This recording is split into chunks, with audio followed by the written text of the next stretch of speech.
kerusuhan-kerusuhan yang terjadi belakangan ini, gelombang demo sampai tadi pagi, sekurang-kurangnya berita yang saya baca itu sudah di 63 titik, dan perusakan terhadap FASUM, fasilitas umum maupun fasilitas negara, itu ada 84 lebih ya, dan beberapa orang meninggal. Maka mula-mula kita berbelasungkawa kepada korban yang meninggal, baik yang ditabrak atau dilindas oleh mobil Barakuda, mobil rantis Brimob itu, kemudian beberapa korban yang terluka atau meninggal di tempat lain, pembakaran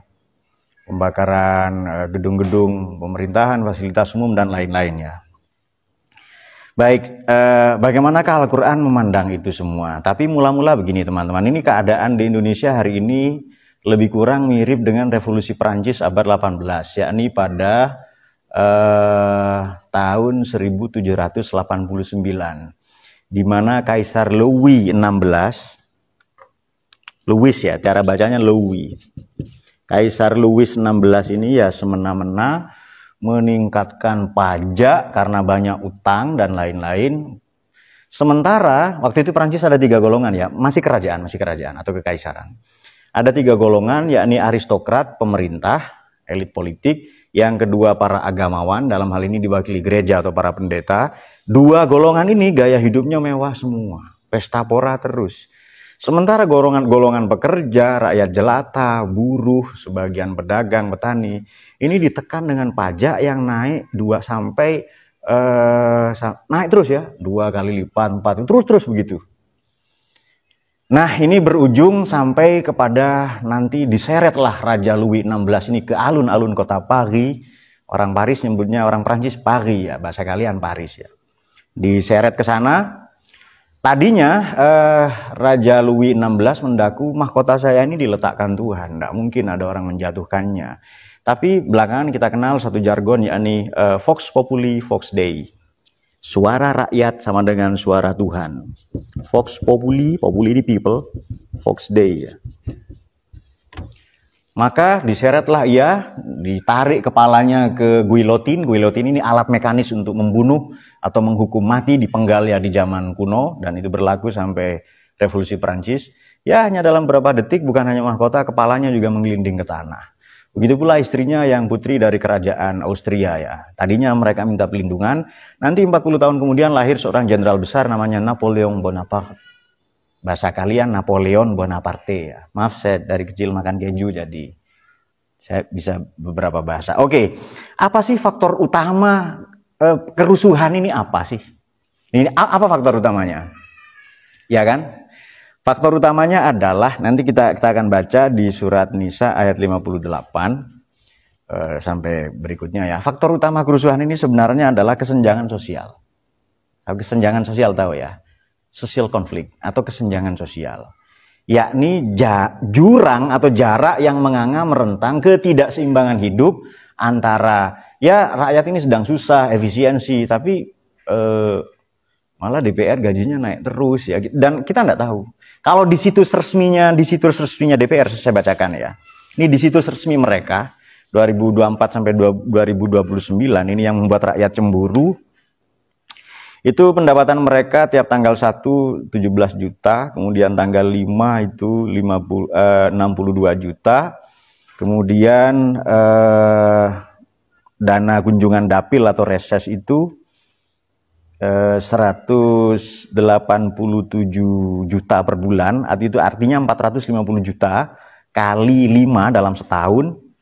Kemudian nanti ada dana aspirasi ya, itu yang tadi dana aspirasi ya 450 sampai 500 juta dikasih 5 kali dalam setahun, coba itu. Kemudian dana reses atau kunjungan ke dapil, jadi misalnya ada anggota dewan daerah pemilihan mana ya, Konoha 3 misalnya, di sana nanti ada, itu adalah 160 juta 8 kali dalam setahun. Biaya rapat kalau di luar negeri itu 20.000 US dollar. Saya waktu itu dibayar $5.000 saja banyak ya menurut saya itu, dan saya beli buku dapat banyak. Itu dibayar $20.000. Dan itu sekurang-kurangnya 3 kali setahun. Rapat seperti itu, ya kan? Kemudian ada uang bensin teman-teman 7 juta sebulan. Ada uang beras 12 juta sebulan, kemudian sewa kos 50 juta sebulan, dan tunjangan 180 juta sebulan. Hitung berapa semua itu? Nah, setelah saya hitung kira-kira, teman-teman semua, gaji mereka adalah 800 juta per bulan. Jadi saya nggak tahu. Yang kita nggak tahu itu yang ada di situs resminya. Yang kita nggak tahu apa? Ada biaya hahihi, apa sih kita nggak tahu kan? Itu pasti banyak itu. Wakilah kalau menurut Pak Mahfud MD sampai 2 miliar sebulan. Jadi itu di situs resminya itu. Silakan baca. Jadi saya tidak ngarang ya. Nah kemudian kalau menurut pengakuan mantan anggota dewan, banyak lah ya artis-artis yang. Nah makanya anggota dewan ini banyak tidak layak karena dari 500, teman-teman tahu berapa jumlah anggota dewan di Indonesia? Di Jakarta saja yang di pusat itu, di pusat ya, yang berkantor di Jakarta, maaf Senayan ya, itu 580 orang. Kalau seluruh Indonesia, provinsi, kabupaten, itu nyaris 21.000. Dan mereka kerja 5 tahun lalu dapat pensiunan seumur hidup. Anaknya, istrinya dapat juga itu. Bensin 7 juta, beras 20 juta, 12 juta. Itu yang masak sekampung, itu kan aneh itu. Dan mereka para legislator adalah mereka yang bikin undang-undang, ya serapat-rapat sendiri, bikin aturan sendiri, tidak ada yang koreksi, ya. Mereka semau-maunya sendiri. Makanya saya mencermati ada 3 pola komunikasi yang buruk. Itu nanti kalian baca ya. Setelah saya hitung teman-teman ya, jadi gaji mereka ini adalah bukan 3 juta per hari, bukan. Setelah saya hitung itu. Setelah saya hitung adalah 889.000 per jam. Itu per jam itu. Jadi kalau sehari hitung saja, sehari itu 18 juta lebih itu. Jadi bukan segitu kan. Nah, wallahu a'lam ya. Nah, ini. Dan tahukah kalian bahwa gaji DPR kita itu 27 kali UMR. UMR Indonesia kan 3,7 kan. Upah minimum regional. Di negara maju seperti Amerika hanya 2,3, 2,6. Di negara-negara maju itu. Normal kita lebih sejahtera. Nah, kita ini rela puasa, tirakat agar para pemimpin sejahtera. Nah, itu dia ya. Oke. Komunikasinya buruk, joget-joget gitu kan ya. Nah, cara mereka berkomunikasi ini nirempati ya. Jadi mereka memang pejabat dalam psikologi itu dianggap noble self. Noble self ini menganggap dirinya paling wow gitu. Noble self. Menganggap dirinya paling wow atau paling hebat. Dulu saya pernah ngajar psikologi tapi zaman dulu ya. Aneh enggak menurut kalian? Kerusuhan ini, gelombang kerusuhan terjadi justru ketika kita bangsa ini merayakan Fitri dan Anggun, Takos 2 dan Takos 3 merayakan HUT, hari ulang tahun kemerdekaan RI. Dan bersamaan dengan bulan kelahiran Kanjeng Nabi Muhammad SAW. Ini menyedihkan sekali. Ya toh? Lalu ada pernyataan-pernyataan tidak bertanggung jawab. Saya tidak nyebut bodoh ya kan. Ini settingan yang ngatur di luar. Settingan apa? Ini gelombang kemarahan rakyat yang sudah muak dengan para perilaku pejabat itu. Maka terjadilah itu ya. Di 63 titik dan itu bisa terus meluas. Katanya ada yang mengorkestrasi. Tidak. Memang rakyat sudah muak, sudah marah ya kan. Nah, sementara kita atau negara ini dalam hal ini sebenarnya Prabowo itu pinter loh ya. Kalau mau dia bikin perpu selesai semua. Akhirnya kan kalau dibiarkan terus gelombang kemarahan rakyat ini boleh jadi akan seperti revolusi Prancis tadi. Akhirnya diseret Prabowo Gibran, diguilotin Kaisar Louis XVI diseret ke alun-alun kota, diguilotin ya, dipenggal kepalanya. Lalu rakyat berteriak liberté, égalité dan fraternité. Tidak kenal ya, liberté itu liberty. Makanya di New York itu ada patung Liberty. Nah, saya pernah ke sana dia keren ternyata Him. Hanya ada juga pernyataan bodoh begini, patung Liberty kok pakai jilbab. Nah, itu dia. Ada patung gambar patung Liberty itu, bukan gambar, apa namanya? Ya, patung betul ya. Patung betul itu saya oleh-oleh saya dari sana. Udah saya lihat made in China bawahnya ya kan. Baju-baju, saya beli kaos ya. Kata anak saya kaos ya. Sweater di Harvard ya, ternyata mereknya Harvard, ternyata bikinan Cina ya.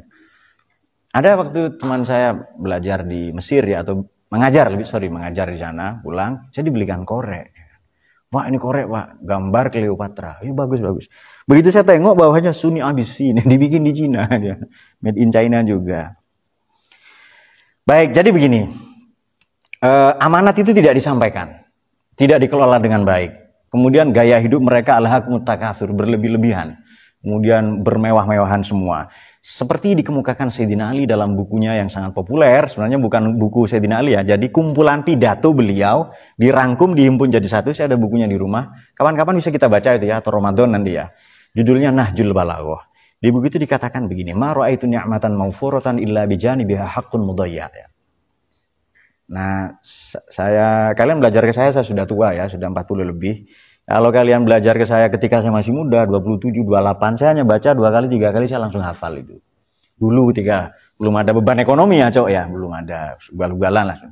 Ma ra'aitu ni'matan mawfuratan illa bijanibiha haqqun mudayya. Aku tidak melihat nikmat yang berlimpah ruah ini, ni'matan mawfuratan illa bijanibiha haqqun mudayya. Kecuali pasti di sekelilingnya ada hak-hak orang miskin yang dikebiri. Rakyat ini kan dijadikan sapi perah. Mana ada pejabat yang lebih enak dari Indonesia? Jawab. Rakyatnya mandiri, independen, bekerja, tidak butuh negara, ya kan? Bikin sekolah sendiri, bikin pesantren sendiri, kursus sendiri. Dibulukudu apa? Dihapusi terus, ditipu terus oleh negara. Sekolah mahal, begitu selesai sekolah, tidak jelas kerjanya apa. Dan di saat yang sama ada tokoh agama mengiming-imingi kita surga. Nah, itu dia. Betul, Bahri ya? Sekolah itu susah. Masuk sekolah favorit, coba itu masuk apalah SMA mana itu susah sekali. Kemudian zonasi, tetek bengek ya, teteknya sih enak, bengeknya itu yang tidak enak kan. Maaf. Kemudian itu biasa, kadang ilmuwan salah ya kan. Nah kemudian kuliah juga repot, masuk standar nilai apa juga, ya bau kentut dan lain-lain. Terus lagi kerjanya tetap ditipu juga. Nah jadi Revolusi Prancis terjadi gara kemarahan rakyat, kerusuhan membesar, meluas. Dan Raja Louis XVI yang anaknya mati, nanti yang teruskan cucunya. Nah kemudian terjadilah revolusi tadi itu, yang nanti ada jargon sangat terkenal, yakni liberté, kemudian égalité dan fraternité. Liberté itu berarti liberty, kebebasan, égalité, kesetaraan, fraternité, persaudaraan. Jadi mulai sekarang tidak ada raja, jadi Vox Populi, Vox Dei. Jadi suara rakyat, suara Tuhan katanya. Dan itu yang terjadi ya, dan tidak menutup kemungkinan. Makanya teman-teman tahu tidak kemarin, kerusuhan sebentar seperti itu di Jakarta dan beberapa tempat. Kalau di Sulawesi saya tahu ya, memang ugal-ugalan, bakar-bakar, ya, di NTB juga ya dibakar.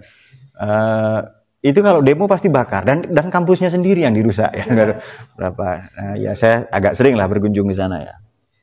Di beberapa tempat. Memang itu gaya mereka seperti itu. Sebenarnya mirip-mirip dengan Jawa Timur ya, mereka berwatak yang keras dan seterusnya. Baik. Itu seperti itu saja kemarin. Para taipan ini taikun. Bahasa Inggris taikun. Bahasa Indonesia taipan, bahasa yang lain konglomerat. Orang-orang kaya itu yang pergi sementara itu 12.000. Ngungsi ke Australia, ke mana, ke Singapura, takut dijarah rumah-rumah mereka, toko mereka, ya kan? Itu masih mending beberapa artis yang dijarah rumahnya, karena rakyat melakukan undang-undang perampasan aset secara langsung. Ya. Nah itu yang terjadi, betul kan ya? Baik. Kenapa itu terjadi? Karena ada kesenjangan sosial. Nah kata Sayyidina Ali, ma ra'aitu ni'matan mawfuratan illa bijanibi haqqun mudayya. Nanti di surat Hasr itu juga ada. Jadi kala yakuna dulatan bainal aghniya'i minkum. Seharusnya modal ini, uang, kapital, tidak hanya berputar di kalangan orang kaya saja, di Jakarta saja. Coba biaya kos 50 juta, coba itu. Mikir nggak kalian? Makanya nanti di KN itu, di KN yang dibikin sekarang itu, entah mangkrak atau enggak saya enggak tahu, itu sudah ada perumahan anggota dewan, biar enggak ada lagi alasan biaya kos. Nah, pengalaman saya kos itu kan 300.000. Saya kuliah di Jakarta. S1 saya tahu ya. Waktu itulah ya mungkin sekarang 1 juta lah. Itu 50 juta itu bukan kos apa, tapi kos sama siapa, ya kan? Nah, betul ya Ustaz Falah ya. Ustaz Falah tersenyum ya. Oke. Bismillahirrahmanirrahim, mari kita baca, dan itu gelombang itu akan terus meluas ya, dan hanya diredam dengan ya dipecat beberapa tokoh, siapa? Syahrani ya, siapa? Kemudian siapa? Dia orang-orang tidak kompeten semua. Tidak tahu isi otaknya apa ya kan. Begitu pula yang artis Malang ya, saya malu menyebutnya, Krisdayanti, tidak jadi sekarang kan ya, Lon Bupati juga tidak jadi. Itu sama, saya tidak tahu juga apa isi otaknya. Tapi itulah Nah, konsekuensi demokrasi adalah one man one vote ya, one man one vote. Jadi suara profesor, guru besar, intelektual sama dengan suara tukang beca, itu konsekuensinya. Nampak karena Vox Populi Vox Dei ya. Suara rakyat sama dengan suara Tuhan. Nah, itu akhirnya terjadi gelombang people power ya, people. Dari kata gerakan populisme, dari kata populus atau people ya. Bismillahirrahmanirrahim, mari kita baca. Tapi mula-mula seperti saya singgung di awal tadi, kita berucap innalillahi wa inna ilaihi raji'un ya. Kita berbelasungkawa kepada mereka yang berjuang, yang meninggal dan apapun saja, yang berkorban nyawa, berkorban harta atau ya semata-mata demi menyampaikan aspirasinya. Loh, rakyat ini mau apa sih ke sana? Rakyat itu kan mau silaturahmi ya kan? Kan dimulai dari pati ya kan? Yang nir empati, yang komunikasinya buruk, yang tidak membuka, kata Jürgen Habermas, filsuf Jerman, masih hidup itu. Saya pernah ikuti kuliahnya 2005 di Jakarta langsung ya, ketika dia datang ke sini. Tapi 10 tahun kemudian baru saya ke sana, baru ke Jerman ya. Nah, pejabat ini tidak membuka ruang-ruang komunikasi yang deliberatif ya. Komunikasinya apa? Ya buzzer dan lain-lain, buruk sekali.